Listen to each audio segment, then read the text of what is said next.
ঠিক আছে বাৰু কথা হ'ল যোৱা 5 তাৰিখে যিটো ঘটনা সংঘটিত হ'ল হাই হাই হাই হাই হাই অপৰাধী কৰে তো কৰক অপৰাধী কৰে তো কৰক পুলিচ প্ৰশাসন হাই হাই হাই হাই অপৰাধী ৰক্ষণাবেক্ষণ দিয়া সকল হুঁচিয়াৰ হুঁচিয়াৰ হুঁচিয়াৰ অসমত কাৰো দাদাগিৰি নচলিব নচলিব নচলিব জয় আই অসম জয় আই অসম জয় আই অসম অপৰাধীক ৰক্ষণাবেক্ষণ দিয়া সকল হুঁচিয়াৰ হুঁচিয়াৰ হুঁচিয়াৰ পুলিচ প্ৰশাসন হাই হাই হাই হাই হাই অপৰাধীক কৰায়ত্ব কৰক মৰাল পুলিচগিৰি ইয়াত নচলিব নচলিব নচলিব মৰাল পুলিচগিৰি ইয়াত নচলিব নচলিব পুলিচ প্ৰশাসন হাই হাই হাই হাই পুলিচ পুলিচগিৰি নচলিব নচলিব নচলিব অসম পুলিচ হাই হাই হাই হাই হাই অসম প্ৰশাসন হাই হাই হাই হাই হাই জয় আই অসম প্ৰশাসন হাই হাই তকৰি শাস্তি দিয়ক শাস্তি দিয়ক শাস্তি দিয়ক দুখী কৰাত তকৰি শাস্তি দিয়ক শাস্তি দিয়ক শাস্তি দিয়ক খোৱাপুৰ আৰক্ষী পোষ্টৰ ওচৰত অৱস্থান ধৰ্মঘট আমি ইয়াতে আৰম্ভ কৰিছিলোঁ।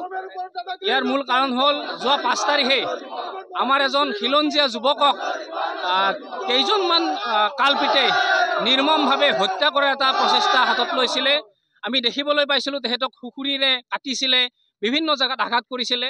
গতিকে তেখেতক এটা মাৰ্ডাৰ কৰাৰ এটা প্লেন লৈছিলে।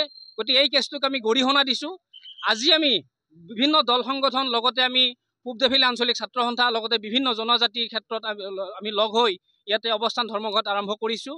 আমি এটাই কথা সকীয়াই দিব বিচাৰিছোঁ, এই যি কালপিত 3জন, এই 3জন কালপিতক যেতিয়ালৈ গ্ৰেপ্তাৰ নকৰে তেতিয়ালৈ আমি শান্ত হৈ নাথাকিম। এই অৱস্থান ধৰ্মঘট আমাৰ চলি থাকিব। আমাক আজি গুৰেশ্বৰ আৰক্ষী পোষ্টৰ অচি মহোদয়ে আজি আমাক কথা দিছে 24 ঘণ্টাৰ ভিতৰত এই 5জনকৈ দোষীক কৰায়ত্ব কৰিম বুলি আমাক কথা দিছে। এই কথা আমি মানি লৈছোঁ। যদি এই 24 ঘণ্টাৰ ভিতৰত দোষীক কৰায়ত্ব কৰা নহয়, আমি আজি সকীয়াই দিছোঁ 24 ঘণ্টাৰ ভিতৰত ইয়াতকৈ জংকী আন্দোলন আমি গঢ়ি তুলিম। গতিকে আজি চাওক, অসমত মৰেল পুলিচগিৰিৰ সংখ্যা ইমান বৃদ্ধি হৈছে, য'ত আমাক নীল উৎপলৰ দৰে ল'ৰা আমি হেৰাবলগীয়া হৈছে। বিভিন্ন ক্ষেত্ৰত আমি অসমীয়া যুৱকসকলক আমি হেৰাবলগীয়া হৈছে। কোনো ধৰণৰ বিচাৰ নাই, কোনো ধৰণৰ মানে চিন্তাধাৰা নাই, কোনে দুখ কৰিছে কি কৰিছে কোনো ধৰণৰ আচাৰ বিচাৰ নাই, খালি মৰেল পুলিচগিৰি কৰি আহিছে অসমত। গতিকে এনেকুৱা অসমত আমাৰ মৰেল পুলিচগিৰি আমি কেতিয়াও মানি নলওঁ। আমি বিভিন্ন দল সংগঠনে আজি সঁচাকৈ লজ্জিত হৈছোঁ।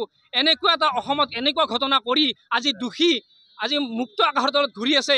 এইটো ইয়াতকৈ লজ্জাজনক কথা একো হ'ব নোৱাৰে। আজি অসম পুলিচক আমি আস্থা ৰাখি আমি এতিয়ালৈ বাট চাই আছোঁ। অসম পুলিচৰ ওপৰত আমাৰ বিশ্বাস আছিল, কিন্তু সেই বিশ্বাস আজি আমাৰ হেৰাই গৈছে। আজি অসমীয়া জাতি সংকটত পৰিছে। অসমত কিয় সংকটত পৰিছে? আজি যি প্ৰশাসন বিভাগ, এই প্ৰশাসন বিভাগে কোনো ধৰণৰ ব্যৱস্থা হাতত নলয়।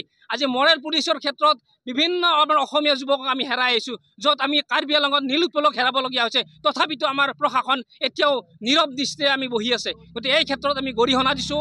আমি সদৌ অসম ছাত্ৰ সন্থা, আমাৰ আক্ৰাছো আমাৰ লগত আছে, যুৱ ছাত্ৰ পৰিষদ আমাৰ লগত আছে, কোচ ৰাজবংশী ছাত্ৰ সন্থা আমাৰ লগত আছে, শৰণীয়া কছাৰী ছাত্ৰ সন্থা আমাৰ লগত আছে।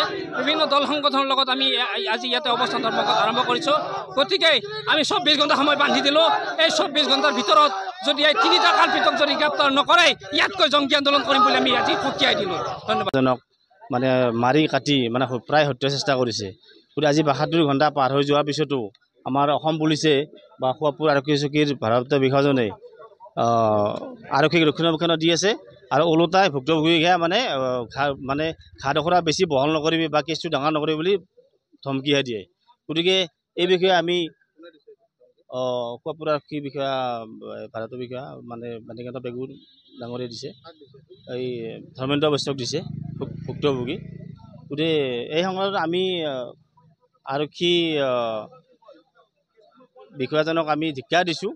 গতিকে তেখেতক অনবিলম্বে ইয়াৰ পৰা ছাছপেণ্ড কৰিব লাগে, নহ'লে ট্ৰান্সফাৰ কৰিব লাগে।